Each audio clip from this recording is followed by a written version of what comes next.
आप सभी को रक्षाबंधन की हार्दिक शुभकामनाएं। मैं हूं आपके साथ रेशु त्यागी।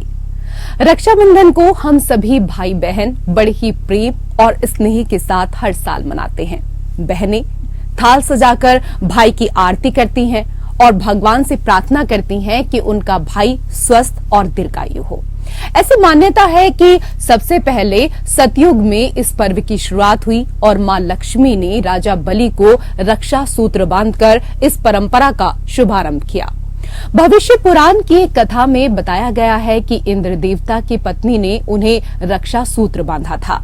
एक बार देवराज इंद्र और दानवों के बीच में युद्ध हुआ था, तो देवराज की पत्नी ने गुरु बृहस्पति के कहने पर देवराज इंद्र की कलाई पर रक्षा सूत्र बांधा था। ऐसी और कहानियां प्रचलित हैं। इस पर्व से जुड़ी कई कहानियां हैं। सुदर्शन चक्र से कृष्ण की छोटी उंगली घायल हो गई थी और रक्त बहने लगा था। तब द्रौपदी ने अपनी साड़ी का पल्लू फाड़कर भगवान श्री कृष्ण की उंगली पर लपेट दिया था। तब श्री कृष्ण ने द्रौपदी को वचन दिया कि वो इस रक्षा सूत्र का वचन निभाएंगे। इसके बाद जब कौरवों ने द्रौपदी का चीर हरण किया तो श्री कृष्ण ने चीर बढ़ाकर अपनी बहन की लाज रखी। मध्यकालीन भारत में ये पर्व समाज के हर हिस्से में मनाया जाने लगा। इसका श्रेय जाता है रानी कर्णावती को। उस वक्त चारों तरफ एक दूसरे का राज्य हथियाने के लिए मारकाट चल रही थी। मेवाड़ पर रानी कर्णावती राजगद्दी पर बैठी थी। गुजरात का सुल्तान बहादुर शाह उनके राज्य पर नजरें गड़ाए हुए बैठा था। तब रानी ने हुमायूं को भाई मानकर राखी भेजी। हुमायूं ने बहादुर शाह से रानी कर्णावती के राज्य की रक्षा की। इससे जुड़ी कई और कहानियां भी हैं, लेकिन सभी का मकसद एक है, धागे की डोर से रिश्तों में प्रगाढ़ता को लाना। आज और कल दोनों दिन बहनें अपने भाई की कलाई पर राखी बांधेंगी, लेकिन क्या है शुभ समय और कैसे मनाएं इस बार इस त्योहार को पूजा अर्चना के साथ, ये हम जानेंगे। हमारे साथ दो खास मेहमान, दो अतिथि इस वक्त जुड़ चुकी हैं। हमारे साथ ज्योतिषाचार्य अलंकृता मानवी जुड़ चुकी हैं। बहुत स्वागत है आपका। हमारे साथ ज्योतिषाचार्य आचार्य पूनम श्री भी जुड़ चुकी हैं। आपका भी बहुत बहुत स्वागत। सबसे पहले अलंकृता जी, हमारे तमाम दर्शकों का जो कंफ्यूजन है पिछले कई दिनों से, क्योंकि वो दूर नहीं हुआ है। लोग कह रहे हैं कि आज दिन में राखी नहीं बांध सकते, रात को राखी बांध सकते हैं और कल सुबह 9 बजे से पहले राखी बांध सकते हैं। तो सही क्या है, जरा वो कंफ्यूजन सबसे पहले आप क्लियर कर दीजिए। जी जरूर। सबसे पहले नमस्कार, प्रणाम समस्त देशवासियों को रक्षाबंधन के इस पवित्र पावन त्योहार की अनंत शुभकामनाएं। सभी बहनों का, सभी भाइयों का शुभ हो, मंगल हो, ये मेरी दिल से हार्दिक शुभकामनाएं हैं। जी हाँ, बहुत कंफ्यूजन है, बहुत लोग परेशान हैं। यहाँ मैं बता दूं कि श्रावण मास के शुक्ल पक्ष की पूर्णिमा पे ये त्योहार अक्सर मनाया जाता है, लेकिन इस बार भद्रा पड़ गई है और भद्रा जो काल होता है वो काल में कोई भी शुभ कार्य को नहीं किया जाता और इस बार महाभद्रा काल है। इसीलिए कहा जा रहा है भद्रा काल 9:02 पे समाप्त हो जाएगा। तो 9:02 से लेके आप 11:15 बजे तक अपने भाइयों की कलाई पे इस रक्षा स्तोत्र को बांध सकते हैं। ये समय जो है वो सबसे शुभ होगा। बहुत ज्यादा मध्य रात्रि में कोई भी बहुत शुभ कार्य नहीं करते हैं, तो इसलिए 11:15 के बाद क्योंकि रात्रि हो जाएगी तो इस कार्य को आप जो रक्षाबंधन का कार्य है उसे या इस बंधन को जो है वो रात्रि में आप ना मनाएं, लेकिन सुबह फिर आप 7 बजे से लेके आप सुबह 6 बजे भी शुरुआत कर सकते हैं, लेकिन 7:02 तक जो है वो समय उत्तम है जब आप अपने भाइयों की कलाई पे इस रक्षा स्तोत्र को बांध सकती हैं। और उसके बाद देखिए क्या है कि 31 को यानी कल आप किसी भी समय राखी मना सकते हैं, लेकिन आज जो है भद्रा काल को आप थोड़ा सा अवॉइड करें तो बेहतर होगा, क्योंकि भद्रा काल में कोई भी शुभ कार्य जैसे मैंने बताया करना उचित नहीं होता और इस बार महाभद्रा काल है इसलिए इसको कहा गया है। लेकिन फिर भी आप बहुत सारे जो मेरे दर्शक हैं वो पूछ रहे थे और मेरे पास कॉल्स भी आए, तो किस तरह से अगर किसी को इमरजेंसी हो और आज ही छुट्टी वाला दिन है और राखी मनानी हो तो कैसे मना सकते हैं। तो आप पहले उस राखी को जिस भी इष्ट को आप मानते हैं, प्रभु श्री कृष्ण या फिर शिव भोले, जिस भी प्रभु को आप मानते हैं उनको आप राखी जो है अर्पण कर दें, और आप उनकी अर्पण की हुई राखी उसके बाद आप अपने भ्राता की कलाई पे बांध सकते हैं। बिल्कुल, भद्रा का साया रहेगा जैसा कि अभी आपने यहाँ पर बताया, लेकिन आचार्य पूनम श्री आपसे हम इसको समझना चाहेंगे, क्योंकि ये तो ज्यादातर लोगों को पता है कि भद्रा का साया है, लेकिन भद्रा है क्या और ऐसे में कोई भी शुभ कार्य क्यों नहीं करते हैं, जरा हमारे दर्शकों को इसको विस्तार से समझाइए। बिल्कुल, सभी को प्रणाम और इस पावन पर्व की मैं सभी को बहुत बहुत शुभकामनाएं देती हूँ। जी हाँ, जैसे कि हमारी बहन ज्योतिषाचार्य ने भी बताया कि आज महाभद्रा काल है, तो ये बिल्कुल सत्य है। और हमें आज ये 10 घंटे की जो हमें रक्षाबंधन का वक्त मिला है, उसमें हमें किस तरह से राखी बांधनी और हमें भद्रा को क्यों हटा कर करना है, भद्रा में क्यों नहीं करना है। तो सबसे पहली बात कि भद्रा क्या है, भद्रा काल क्या है। एक समय को कहते हैं भद्रा काल, लेकिन भद्रा है कौन? भद्रा हमारे शनिदेव की बहन है, सूर्य की पुत्री है। तो ये सूर्य की 2 पुत्री थी ऐसा कहा जाता है, उसमें दूसरी पुत्री भद्रा थी। तो भद्रा बहुत ही उद्यमी समय स्वभाव की थी, बहुत ज्यादा उग्र स्वभाव की थी। तो इसलिए ब्रह्मा जी को उनका श्राप था कि उनके वक्त में, उस काल में, पंचांग में भी एक समय दिया गया है, उस काल में भद्रा में कोई भी शुभ कार्य ना हो। तो इसलिए भद्रा को हम ध्यान में रखते हैं। जैसे कि एक कथा के अनुसार शूर्पणखा ने भी रावण और कुंभकर्ण को भद्रा काल में ही राखी बांधी थी। तो इसलिए भी कहते हैं कि भद्रा, और उनका अंत बहुत ही जल्दी हुआ। तो और इसलिए कहते हैं भद्रा काल में कम से कम कोई भी शुभ कार्य ना करें। ठीक और है, हम जी भद्रा काल में कोई भी शुभ कार्य ना करें और क्यों नहीं करना चाहिए ये तो आपने यहाँ पर बता दिया। लेकिन देखिए, हर बहन अपने भाई की कलाई पर राखी बांधती है, लेकिन कई बार बहनों को यही नहीं पता होता है कि कौन से हाथ की कलाई पर राखी बांधनी होती है। अलंकृता जी, कौन सा हाथ जिस पर बहनें राखी बांधें? जी देखिए, मेरे भैया, मेरे चंदा, मेरे अनमोल रतन, तेरे बदले में जमाने की कोई चीज ना लूं। जो भाई बहन का प्यार है वो बहुत ही पवित्र, बहुत ही अटूट और इस दुनिया का सबसे प्यारा रिश्ता है। और ये जो रक्षा स्तोत्र की तरह कहते हैं कि राखी में बहनों का प्यार, आशीर्वाद और सम्मान, रिस्पेक्ट छुपी होती है। तो राइट हाथ, जिस हाथ से भाई कार्य करते हैं, तो राइट हाथ पे आप भाइयों के राखी बांधें और जिस भी इष्ट को आप मानती हैं उस इष्ट का मंत्र उच्चारण करते हुए आप एक सद्भावना के साथ, भावना जो है वो सबसे बड़ी होती है, आप इस रक्षा स्तोत्र को बांधे। आजकल वैदिक तरीके से बनाई हुई राखी भी आप उन्हें बांध सकती हैं, जिसमें कि जो वस्त्र है वो उसमें वैदिक जो उपकरण हैं, सामान है, वो साथ में सुशोभित होंगे। तो आप राइट हाथ पे राखी बांधें। आपने एक गाने से शुरुआत की थी, गाने की लाइनें कि मेरे भैया, मेरे चंदा और तेरे बदले में जमाने की कोई चीज ना लूं। लेकिन आज के दौर में अगर हम देखें तो बहनों की अपेक्षा भाइयों से बहुत ज्यादा बढ़ गई हैं। वो कहती हैं राखी बाद में बांधूंगी, पहले ये बताओ कि मेरे लिए गिफ्ट क्या लेकर आए हो।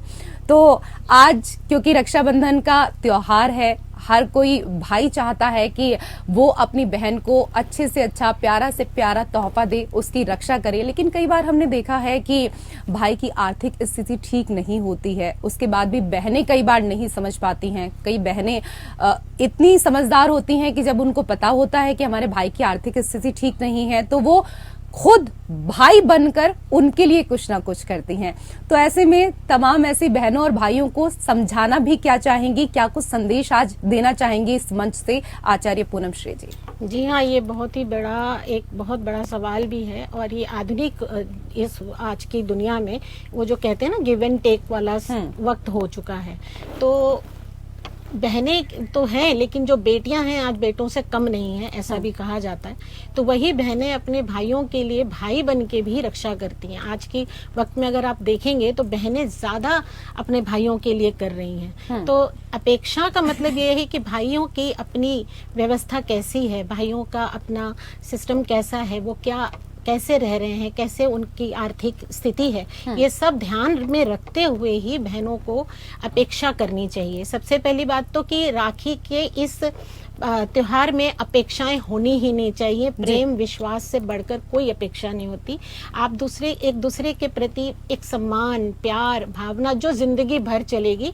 तोहफे तो आज है कल नहीं रहेगा, मगर ये सम्मान और प्यार हमेशा बना रहे। तो आजकल क्योंकि वैसे भी परिवार छोटा होता जा रहा है, एक भाई एक बहन, एक दो भाई बहन, हद से हद 3 भाई बहन, तो इनसे ही हमारा परिवार आगे बढ़ना है। तो इस बात का ध्यान रखते हुए अगर हर बहन अपने भाई को राखी बांधे और भाई भी इस बात का ध्यान रखे कि हमारी बहन बहुत ही सम्माननीय है, और जैसे कि कहते हैं कि बेटियां लक्ष्मी का रूप होती हैं, तो भाई भी ये समझे कि जो बहन उनको राखी बांध रही है वो लक्ष्मी रूप में है, तो उनसे आशीर्वाद लेना भी ना भूले, क्योंकि काम तो आशीर्वाद ही आना है, उनकी ब्लेसिंग्स ही आनी है। ये लेन देन काम नहीं आना, लेन देन मतलब ये कह सकते हैं कि भाई आज चाहे बड़ा हो या छोटा हो अपनी बहन के चरण स्पर्श करके आशीर्वाद जरूर ले। आज भाई और बहन के अटूट प्रेम का पर्व रक्षाबंधन का त्योहार मनाया जा रहा है। हालांकि जो राखी है वो बहनें अपने भाई की कलाई पर आज रात को बांधेंगी, और इसी को लेकर लगातार हम चर्चा कर रहे हैं। लेकिन कौन सी ऐसी चीजें हैं जिनका आज आपको विशेष ध्यान रखना है,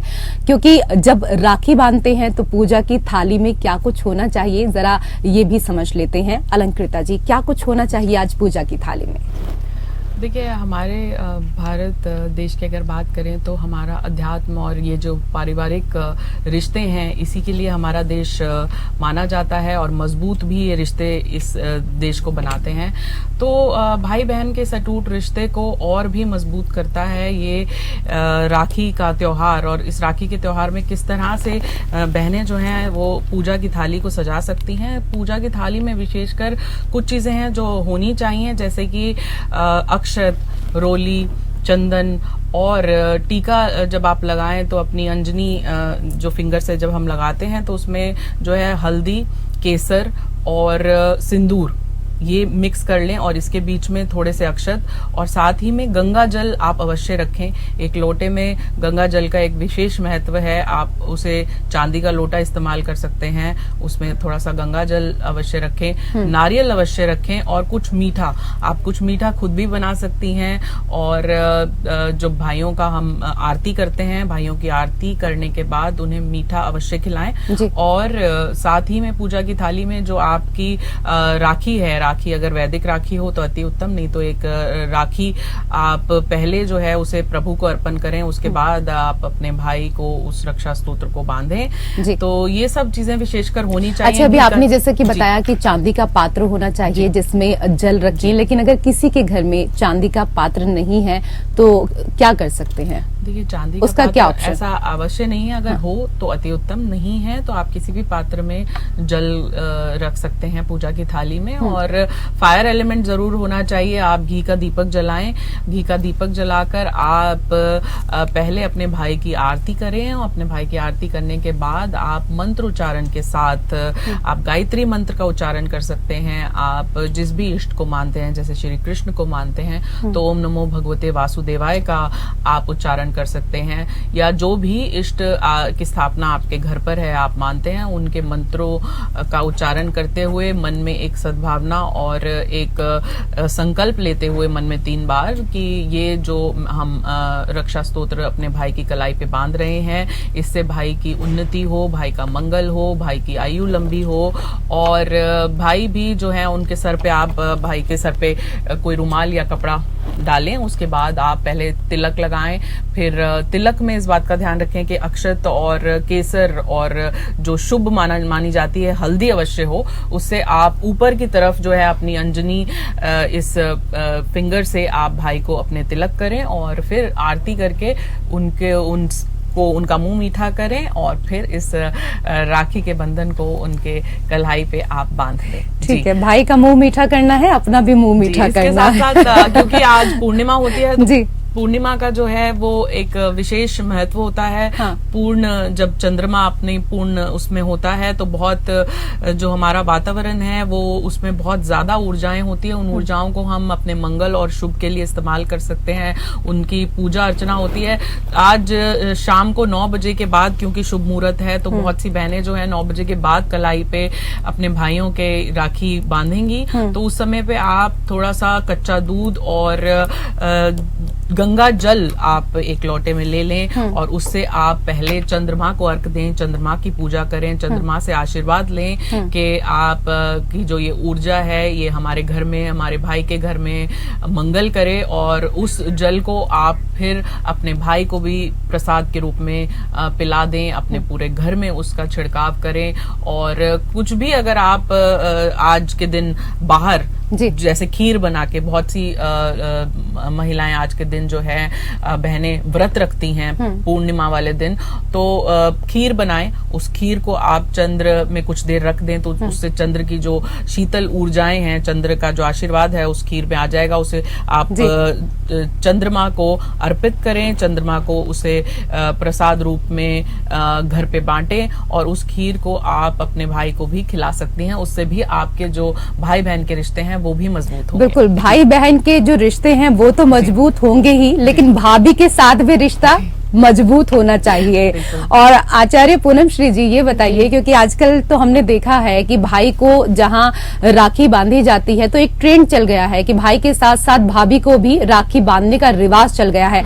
ये सिर्फ एक ट्रेंड है या फिर इसके पीछे भी कोई कहानी है? जी बिल्कुल, ये आपने बहुत ही अच्छी बात छेड़ी है और ये मेरे मन में भी चल रहा था जी। तो मैं ये जरूर बताना चाहूंगी, क्योंकि माँ गौरी ने नारायण को अपना भाई माना था तो लक्ष्मी जी उनकी भाभी हुई, तो इसलिए लक्ष्मी नारायण का ही आज पूजन ज्यादा किया जाता है। लक्ष्मी जी का पंचामृत किया जाता है, अभिषेक किया जाता है, साथ में लक्ष्मी नारायण की पूजा, क्योंकि आज पूर्णिमा है तो पूर्णिमा पे सत्यनारायण भगवान की कथा भी की जाती है। तो इसलिए, और दूसरी बात कि भाई की अर्धांगिनी होती है भाभी, जितना भाई में आज ताकत है उतना ही भाभी में भी होती है, क्योंकि भाभी के अनुसार ही भाई चलते हैं, है ना। तो भाभी को भी खुश रखना बहुत जरूरी होता है। लेकिन ये एक मजाक की बात है और सच बात यही है कि भाभी और भाई दोनों की पूजा समान रूप में की जाती है। आज के दिन भाभी को भी राखी बांधी जाती है, क्योंकि भाई और भाभी बहनों के लिए दोनों ही बहुत खास होते हैं, इसलिए। और आज पूर्णिमा है तो चांद की पूजा करते हुए, क्योंकि आज बहुत सालों के बाद इस तरह का योग आया है कि पूरा दिन भद्रा काल है और हमें सिर्फ 10 घंटे की रक्षाबंधन मिल रहा है, तो हमें इसको कैसे, इसमें से भी शुभ मुहूर्त कैसे बढ़िया निकाल कर हमें करना है।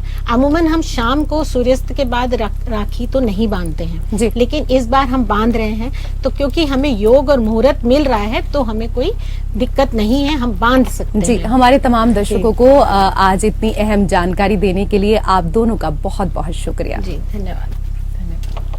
और सभी के लिए ये रक्षाबंधन मंगलकारी हो, ये ही ईश्वर से हम प्रार्थना करते हैं। मेरे साथ फिलहाल इतना ही। नमस्कार।